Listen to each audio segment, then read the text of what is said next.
بسم اللہ الرحمن الرحیم۔ السلام علیکم ورحمۃ اللہ وبرکاتہ۔ حضرت عمر رضی اللہ تعالیٰ عنہ کی چٹھی دریائے نیل کے نام۔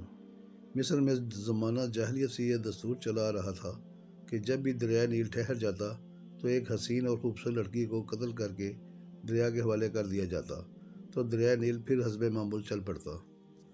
حضرت عمر رضی اللہ تعالیٰ عنہ کے دور خلافت میں جب مصر فتح ہوا اور حضرت عمرو بن العاص رضی اللہ تعالیٰ عنہ وہاں کے گورنر مقرر ہوئے تو اس وقت حسب معمول دریائے نیل کی روانی ختم ہو گئی اور وہ ٹھہر گیا۔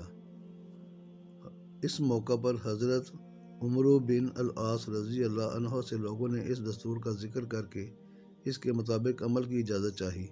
حضرت عمرو بن العاص رضی اللہ تعالیٰ عنہ نے فرمایا کہ یہ جاہلیت کی رسم ہے، ہم ایسا نہیں کریں گے۔ البتہ امیر المومنین حضرت عمر رضی اللہ تعالیٰ عنہ سے میں مشورہ کروں گا۔ چنانچہ حضرت عمرو رضی اللہ تعالیٰ عنہ نے امیر المومنین کو خط لکھا اور اس واقعہ کی پوری تفصیل بیان کر کے مشورہ چاہا۔ امیر المومنین حضرت عمر رضی اللہ تعالیٰ عنہ نے اس کے جواب میں دریائے نیل کے نام ایک چٹھی روانہ فرمائی اور حضرت عمرو بن العاص رضی اللہ تعالیٰ عنہ کو لکھا کہ وہ یہ چٹھی دریائے نیل میں ڈال دیں۔